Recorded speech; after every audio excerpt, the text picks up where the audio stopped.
त्रिपिटकाच्या घरामध्ये, जिथे त्रिपिटकाच्या घरामध्ये 21,000 धम्मस्कंद ही सुत्त पिटकातली, 21,000 धम्मस्कंद विनय पिटकातली आणि 42,000 धम्मस्कंद ही अभिधम्म पिटकातली.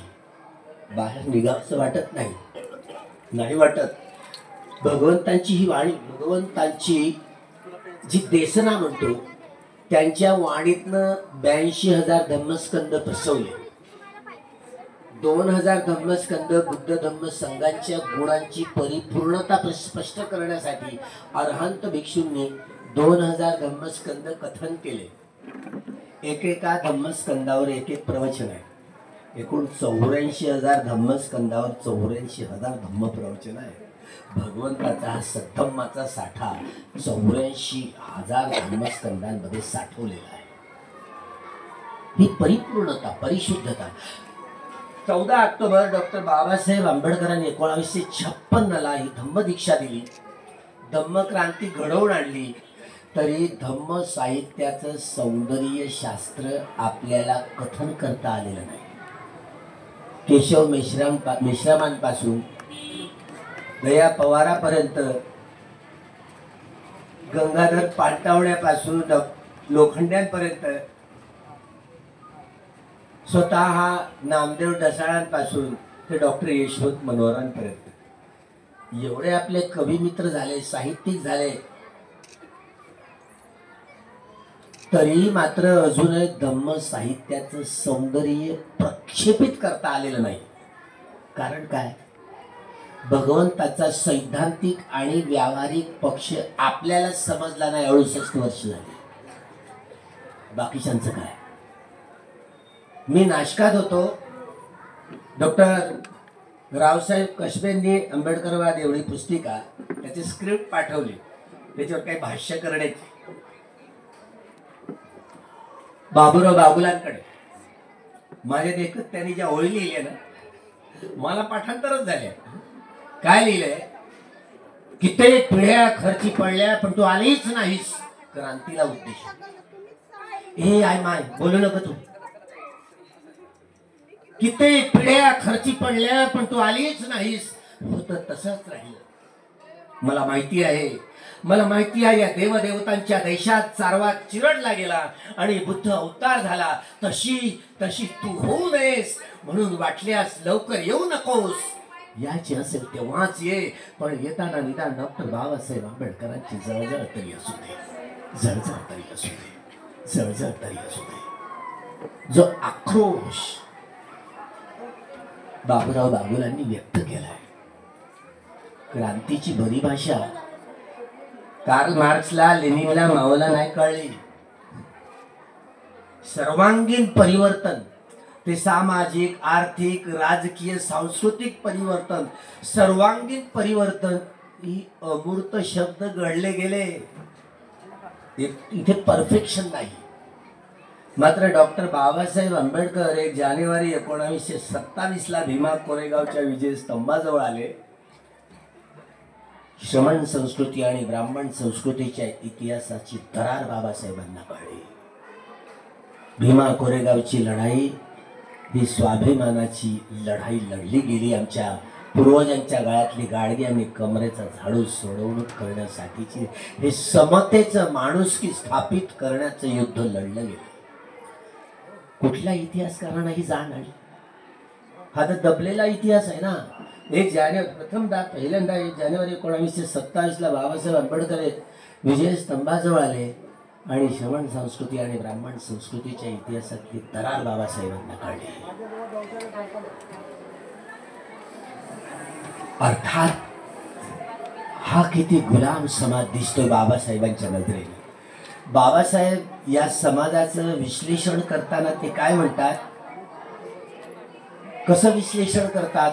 ब्राह्मण वर्ग, ब्राह्मणेतर वर्ग आणि बहिष्कृत वर्ग. बघा, ब्राह्मण वर्ग, ब्राह्मणेतर वर्ग आणि बहिष्कृत वर्ग. हे खरं आहे. कार्ल मार्क्स सारखा विद्वान माणूस मानवी समाजाचा इतिहास हा वर्ग संघर्षाचा इतिहास आहे असं म्हणतात. डॉक्टर बाबासाहेब आंबेडकर काय रिॲक्ट करतात यावर? कार्ल मार्क्सचं म्हणणं हे अर्धवट सत्य आहे, अर्ध सत्य आहे. त्यांना वर्ण दिसले, त्यांना जाती दिसल्या, तर वर्ण जाती वर्ग संघर्षाची बहुप्रवाही इतिहासाची धारा डॉक्टर बाबासाहेब आंबेडकरांना दिसली. बाबासाहेबांचा दृष्टिकोन वर्ण जाती वर्ग संघर्षाची ही बहुप्रवाही इतिहासाची धारा बाबासाहेबांच्या दृष्टिकोनातून दिसली. म्हणून ब्राह्मण वर्ग, ब्राह्मणेतर वर्ग आणि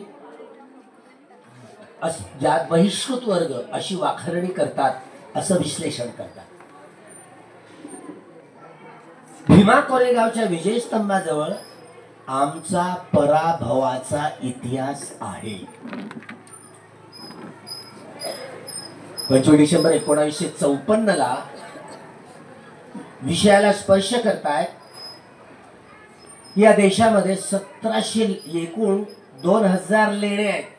या 2000 लेण्यांपैकी एकट्या महाराष्ट्रात 1700 लेणे आहेत. याचा अर्थ काय की 100% महाराष्ट्र बुद्धिस्ट होता.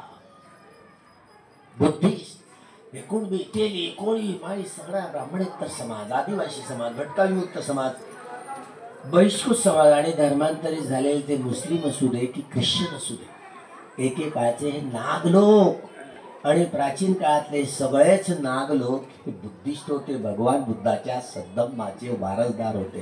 पण इतिहास बदलून गेला. शेवटचा धम्मराजा बृहद्रथ सम्राट अशोकाचा पळनातू, आम्हाला राम रावणाची कहाणी आमच्या माथी मारली गेली. रावण म्हणे लंकेचा, मी लंकेला जाऊन आलो, सारी लंका धुंडाळून आलो, रावणाचा आता पता नाही आहे, पता. कोणी त्या दगडावर राम लिहायला गेलं नाही, दगड काही त्या पाण्यावर तरंगला नाही. तिथे काय राम सेतू बितू काहीच नाही. आता तर टू व्हीलरनी लंकेला जाता येत, टू व्हीलरनी जाता येतं लंकेला. मागे पाटलीपुत्राला जाऊन आलो मागच्याच महिन्यात. पाटलीपुत्राला, पाटणा बिहारची राजधानी. आता जे महात्मा गांधी मैदान म्हणतात ना, तेच अशोक वन सापडतं. डॉक्टर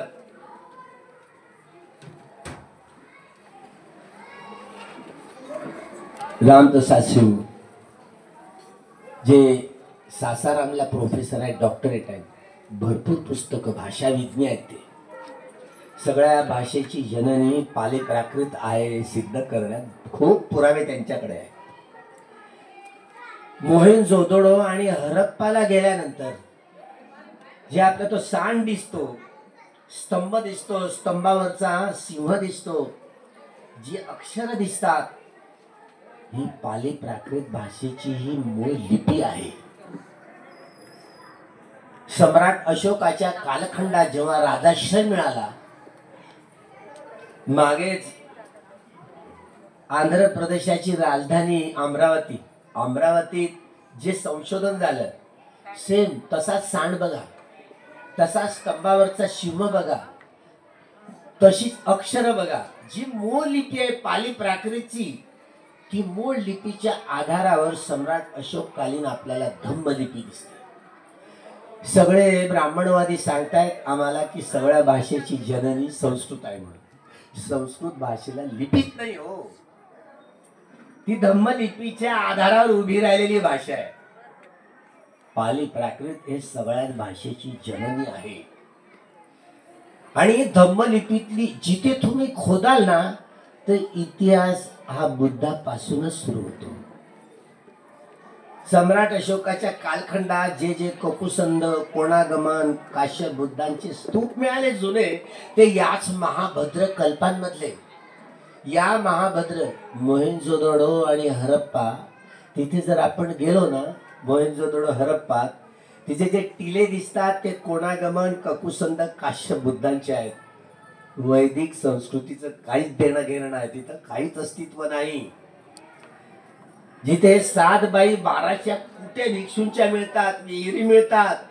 नगर रचना पाहना, नाग आहे ना साप, ह्या नाग लोकांना नाग साफ करून टाकलाय शेंडीवाल्यांनी. नाग केवढे मोठे शेष नाग म्हणतात ना, शेष नागावर पृथ्वी तरलेली आहे असं म्हणतो की नाही? म्हणतर आहे. 15 ऑगस्ट 1947 ला ज्यावेळेला सत्तेचं हस्तांतरण झालं, अण्णाभाऊ साठे इकडे मोर्चा काढतोय, देश की आजादी झूठी है, इस देश की जनता भूखी है. ते केवळ गोरे गेले आणि काळे आले एवढंच काय, ते गोरे गेले, सत्तेचं केवळ हस्तांतरण झालं. दुसऱ्या महायुद्धानंतर अशी स्थिती राहिली नाही की प्रत्यक्ष वसाहतवादी जे साम्राज्यवादी लोक आहेत ते वेगवेगळ्या तिसऱ्या जगात प्रत्यक्ष आपले पोलीस आरमार त्यांचे अधिकारी ठेवण्याची शक्यता राहिलेली नाही. अमेरिकेने हिरोशिमा आणि नागासाकीवर बांबगोळे टाकले, अणुबांब. हिरोशिमा नागासाकी जळाल्या. अमेरिका महाशक्ती म्हणून उजेडात आली. जागतिक बँक, आंतरराष्ट्रीय नाणेनिधी, आंतरराष्ट्रीय पैसे पुरवणाऱ्या वित्तीय संस्था उदयाला आल्या. साम्राज्यशाहीनी शोषणाची नवी पद्धत उपस्थित केली. तिला नववसाहतवाद असं म्हटलं जातं. आजही 60% वर एकट्या अमेरिकेचं भांडवल जागतिक बँकेमध्ये गुंतवलेलं आहे. साम्राज्यशाही शक्ती. आता ही स्थिती राहिली नाही. दुसऱ्या महायुद्धानंतर सत्तेचं हस्तांतरण करत गेले. गोऱ्यांच्या हातून काळ्यांच्या हातात राज्य आलं. अर्थात इंटरिम जो पिरियड होता, पंडित नेहरू, काँग्रेस हे सत्तेवर आलं. सत्तेवर आल्यानंतर या देशाची घटना निर्माण करण्याचं काम होत गेलं. घटना, संविधान समिती निर्माण करावी. आता घटना लिहिणार कोण ते एवढे मी संभून आहे बरं का. स्वतः महात्मा गांधींनी जी टीम पाठवली, ज्यामध्ये प्रत्यक्ष पंडित नेहरू, पंडित मदन मोहन मालवीय, दादाभाई नौरोजी, राजेंद्र प्रसाद, वल्लभभाई पटेल, ही सगळी मंडळी होती. ज्या वेळेला एलिझाबेथ राणींनी सगळ्या राज्यशास्त्रज्ञांना बोलवले की भारतामध्ये ही घटना लिहायची आहे, किंवा एक घटना लिहिण्यासाठी सगळ्या राज्यशास्त्रज्ञांना बोलवलंय. त्या राज्यशास्त्रज्ञांनी एका सुरात कळवलं, बॅरिस्टर B.R. आंबेडकर नावाचा असा माणूस आहे की ज्या सगळ्याच देशाच्या सगळ्याच घटनांचा खोलीमध्ये जाऊन अभ्यास करणारा कोण असेल या जगात आजच्या घडीला, बॅरिस्टर B.R. आंबेडकरच आहे. तुमच्या देशात आहेत ना, आमच्याकडे कशाला येतात. हा एक सूर उमटला त्यांच्यामध्ये. बघा, एक सूर उमटला आणि एक दुसऱ्याच्या तोंडाकडे पाहू लागली. महाराज ना, त्यांच्याकडूनच करून घ्या ना. शेवटी वापस आले. महात्मा गांधींनी प्रोफेसर डॉक्टर नरसिंहराव त्यांना घटनेचं हे प्रारूप कसं राहील ते प्रारूप लिहिण्याची जबाबदारी गोल्ड मेडलिस्ट होत आहे प्रोफेसर नरसिंहराव डॉक्टर. तेव्हा त्यांना हे प्रारूप लिहायला दिलं आणि टिपिकल तो भांडवली देशातल्या डिग्र्या घेतल्या. त्यामुळे टिपिकल भांडवली हे प्रारूप त्यांनी काही दस्तावेज तो आले. गांधींनी तो बघितला. अर्थात गांधी हे जे टॉलस्टॉय, रशियाचे जे समाजवादी चिंतक, त्यांचा प्रभाव गांधींवरती राहिलेला आहे. त्यामुळे समाजवाद हा शब्द महात्मा गांधींनी ऐकलेला. त्यामुळे ही समाजवादाची धारणा असावी असं गांधींचं मत. म्हणून आपण गांधीवादी समाजवादी असे शब्दप्रयोग ऐकायला आपल्याला मिळतात. अर्थात गांधी, पण ही कॅपिटलिस्ट ही टेंडन्सी आहे ना, लोकशाही ही तर मुळात सगळ्याच समाजवादी वाल्यांनीच आणि सगळ्याच भांडवली तत्वज्ञांनी लोकशाही ही निव्वळ भांडवली संकल्पना आहे असं सार्वमताने म्हणायचे. यामध्ये एकमेव फरक करणारा यामध्ये एक बोधिसत्व डॉक्टर बाबासाहेब आंबेडकर.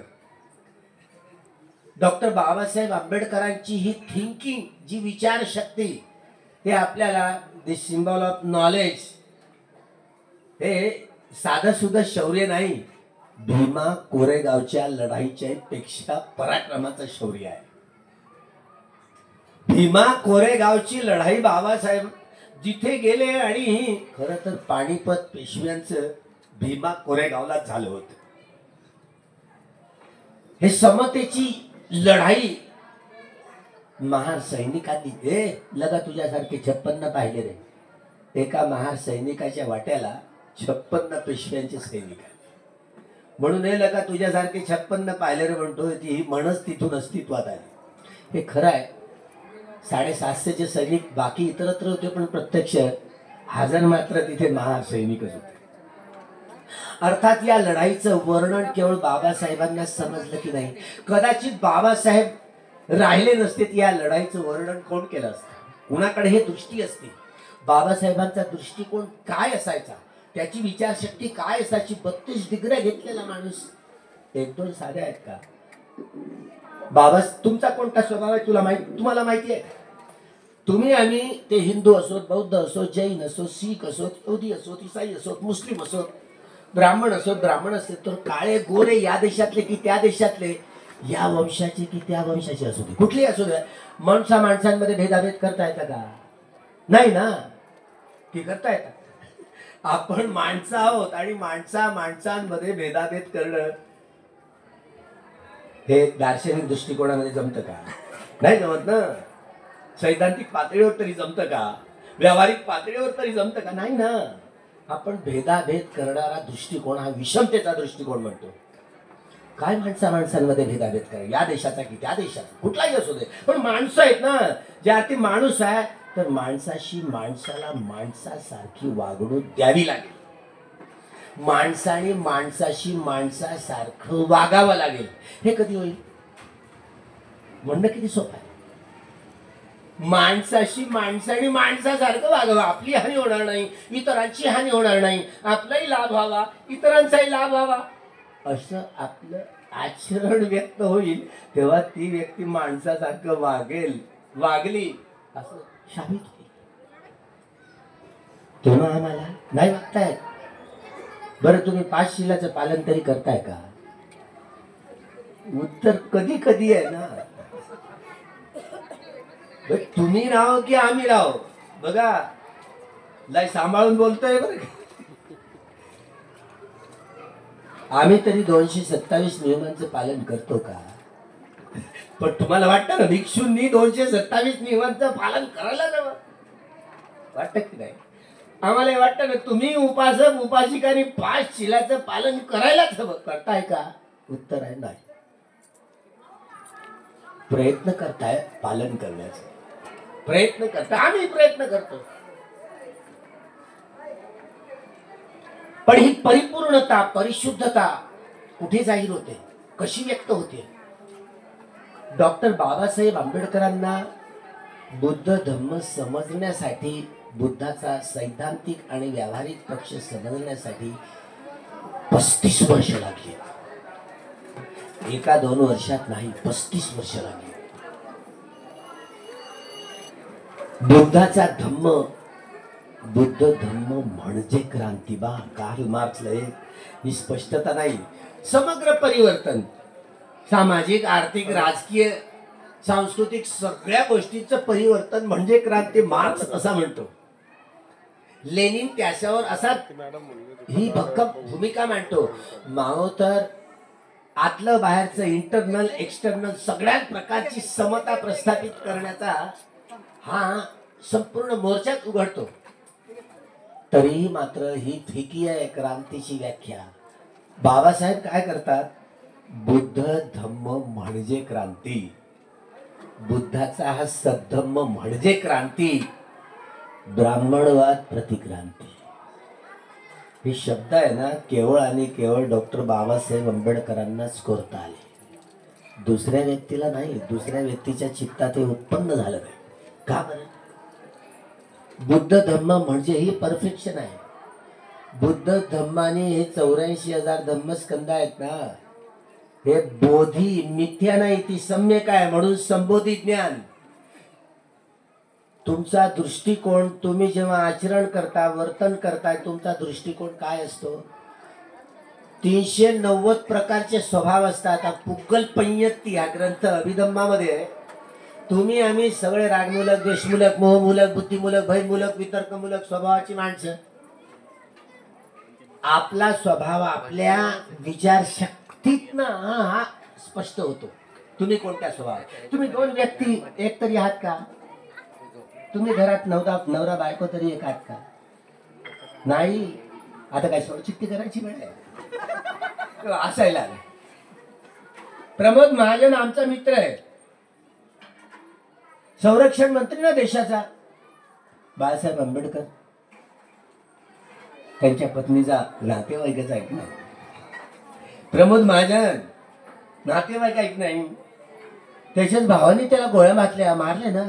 कुठे गेले रक्ताची नाती होती. एका काळजाची दोन देठ असली तरी दोन व्यक्ती एक नाही. नवरा बायको असा, भाऊ भाऊ, बहिणी बहिणी, बापलेत मायलेत, कोणीच एक नाही. दोन व्यक्ती वेगळे वेगळ्या स्वभावाचे असतात. आणि आपण तर सारं जग जोडायला चाललो. सगळ्यात मोठी कठीण जबाबदारी तुमच्या आमच्यावर बाबासाहेब सोपवून गेले. ही साधी सुधी जबाबदारी नाही आहे. सगळ्यात मोठं कठीण काम सारं जग जोडणं. कसं जोडणार आहात तू? घराघरात, वस्ती वस्तीत, गावागावात, नगरात, जिल्ह्यात, राज्यात, देशात, साऱ्या जगात भांडण आहे. युद्धच युद्ध आहे. युद्धाने मनुष्य समाजाची आम्हाला लाभ झालेला आहे का? हानी झाली, ग्लानी झाली, अधपतनच झालेलं आहे. युद्धाने मनुष्य समाजाची हानी झालेली आहे, ग्लानी झालेली आहे, अधपतनच झालेलं आहे. लाभ नाही. मनुष्य समाजाचा हा लाभ तेव्हाच होऊ शकतो हे बोधी ज्ञान धारण करून व्यक्ती आर्य सत्याचा साक्षात्कार ज्या व्यक्तींनी केलेला असेल त्या